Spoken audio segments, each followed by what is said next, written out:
Before we come to the page, before the first word is ever written down or read or listened to, there is a longing to connect. My name is Charlie Mehrhoff, your host here at Before the Page, a podcast featuring poetry, parable, fiction, and words to echo our longing.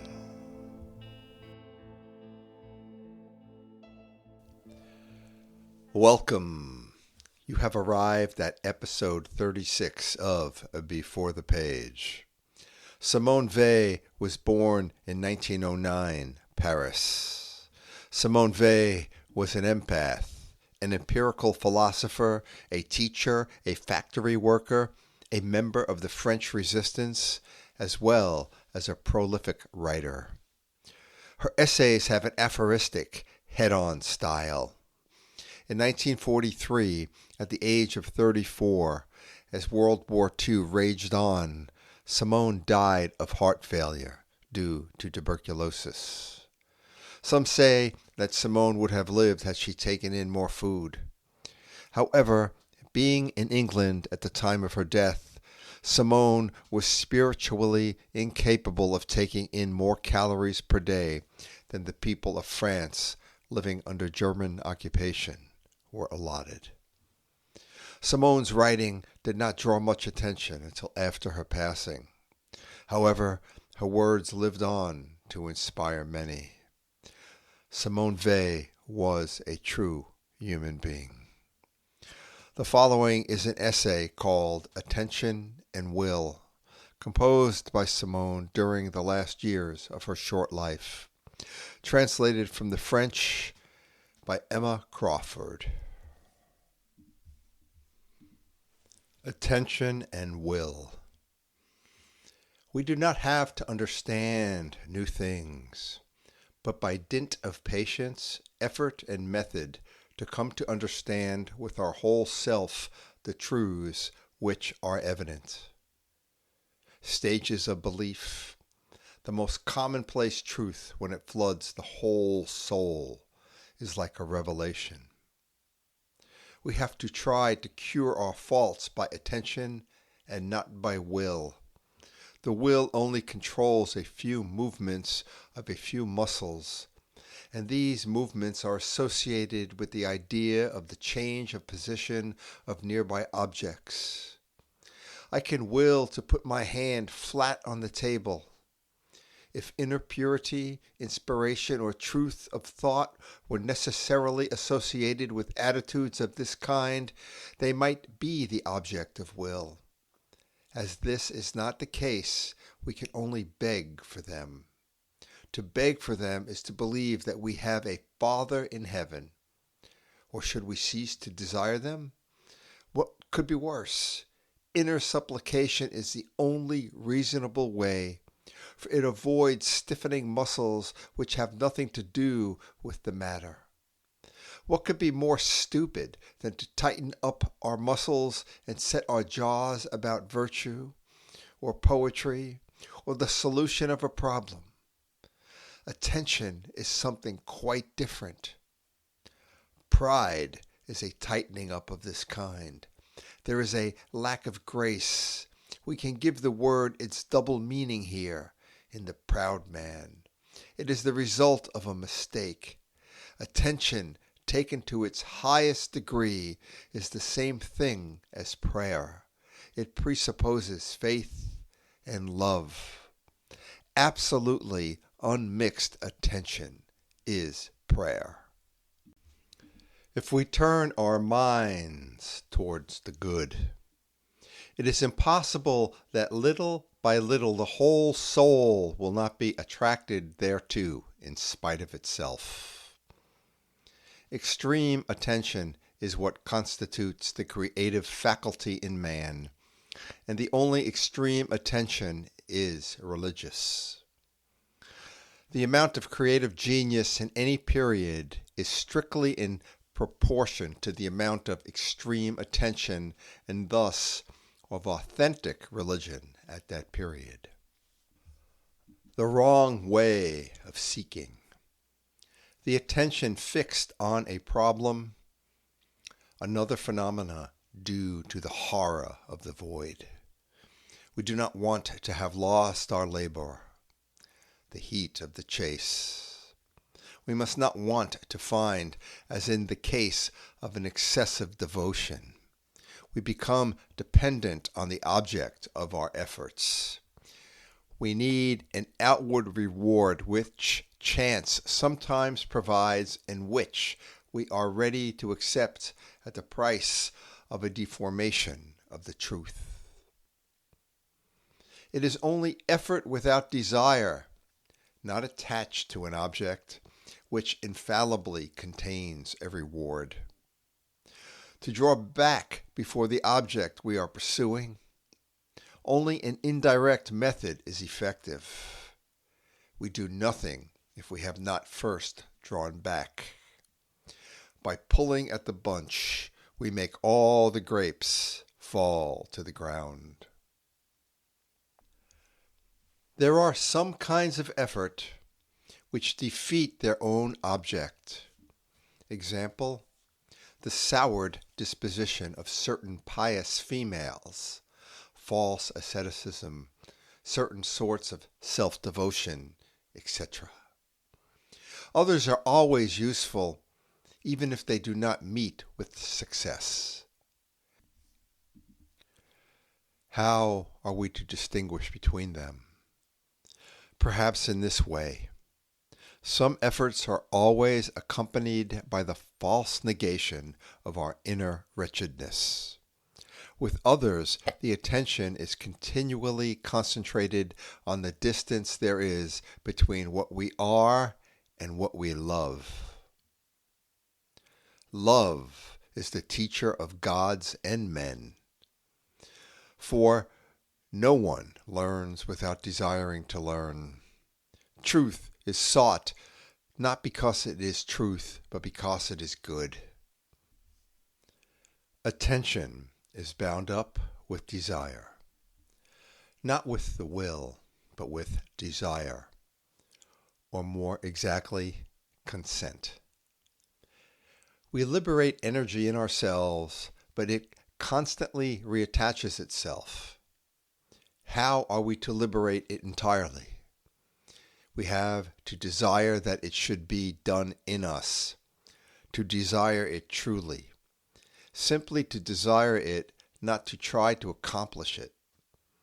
For every attempt in that direction is vain and has to be dearly paid for. In such a work, that I call I has to be passive.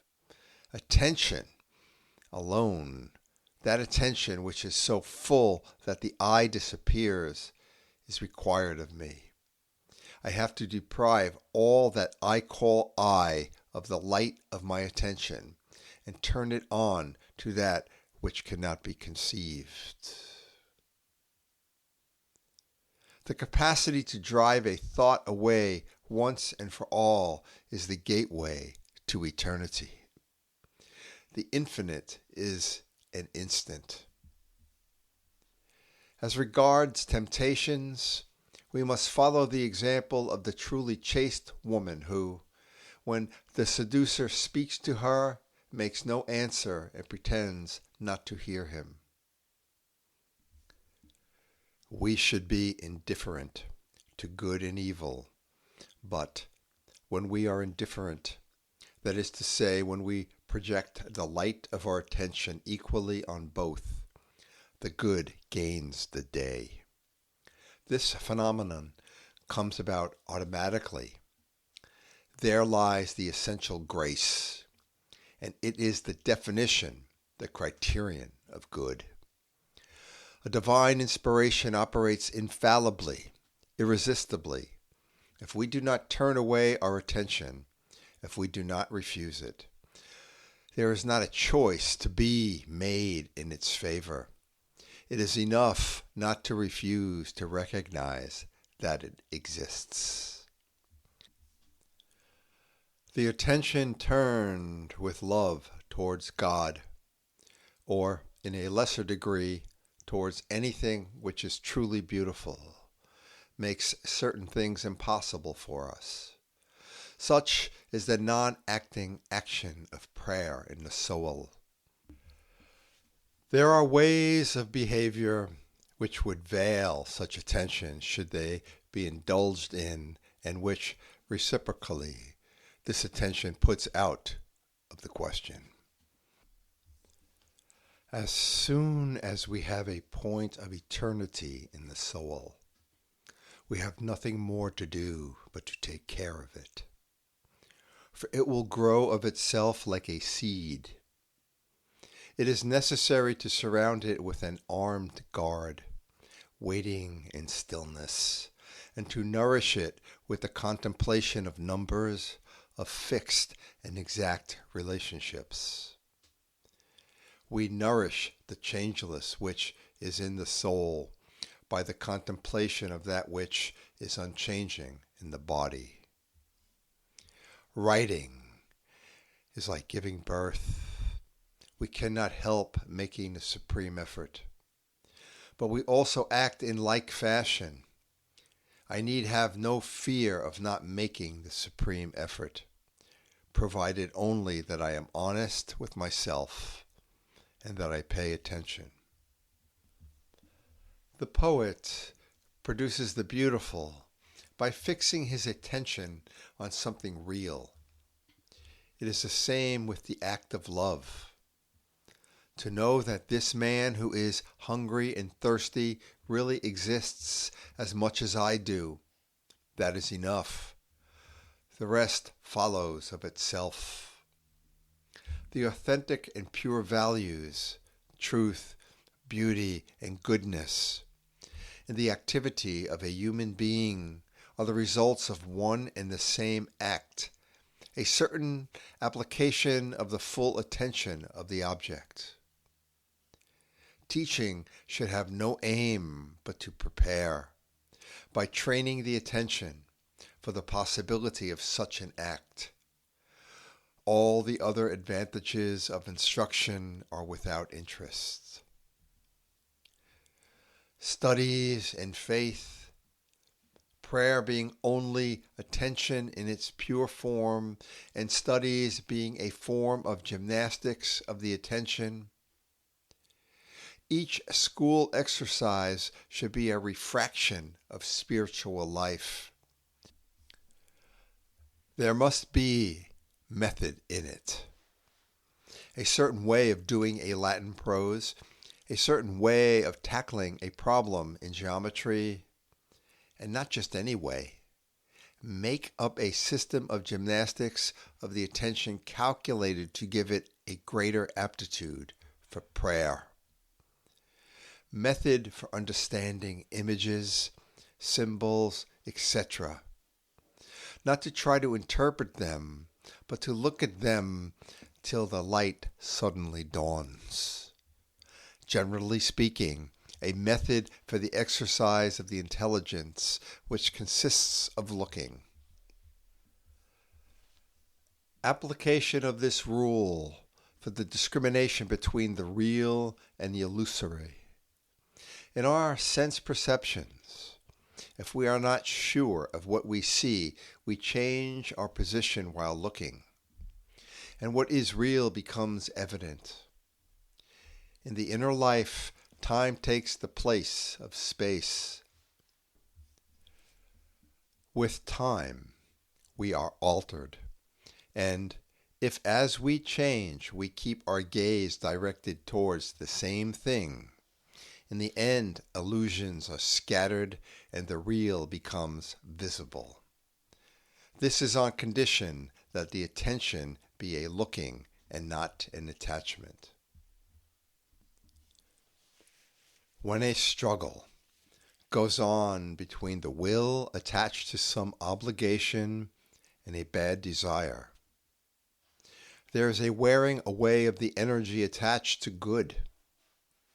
We have to endure the biting of the desire passively, as we do a suffering which brings home to us our wretchedness, and we have to keep our attention turned towards the good.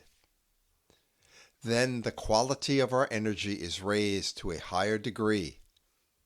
We must steal away the energy from our desires by taking away from them their temporal orientation. Our desires are infinite and their pretensions but limited by the energy from which they proceed. That is why, with the help of grace, we can become their master and finally destroy them by attrition. As soon as this has been clearly understood, we have virtually conquered them if we keep our attention in contact with this truth. Video Mayora. In such states, it seems as though we were thinking of the good, and in a sense we are doing so, but we are not thinking of its possibility. It is incontestable that the void which we grasp with the pincers of contradiction is from on high. For we grasp it the better the more we sharpen our natural faculties of intelligence, will, and love. The void which is from below is that into which we fall when we allow our natural faculties to become atrophied. Experience of the transcendent. This seems contradictory. And yet the transcendent can be known only through contact, since our faculties are unable to prevent it. Solitude. Where does its value lie? For in solitude we are in the presence of mere matter. Even the sky, the stars, the moon, trees in blossom, things of less value, perhaps, than a human spirit. Its value lies in the greater possibility of attention. If we could be attentive to the same degree in the presence of a human being, we can only know one thing about God, that He is what we are not. Our wretchedness alone is an image of this. The more we contemplate it, the more we contemplate Him. Sin is nothing else but the failure to recognize human wretchedness. It is unconscious wretchedness, and for that very reason, guilty wretchedness. The story of Christ is the experimental proof that human wretchedness is irreducible, that it is as great in the absolutely sinless man as in the sinner. But in him who is without sin, it is enlightened. The recognition of human wretchedness is difficult for whoever is rich and powerful, because he is almost invincibly led to believe that he is something. It is equally difficult for the man in miserable circumstances, because he is almost invincibly led to believe that the rich and powerful man is something. It is not the fault which constitutes mortal sin, but the degree of light in the soul when the fault, whatever it may be, is accomplished. Purity is the power to contemplate defilement. Extreme purity can contemplate both the pure and the impure. Impurity can do neither. The pure frightens it. The impure absorbs it. It has to have a mixture. Again, that was Attention and Will by Simone Weil. Thank you very much for tuning in to this episode of Before the Page. If you wish to reach out to us, that's easy enough. Just go to beforethepage@gmail.com, spelled just how it sounds, beforethepage@gmail.com. Until the next, be well, be.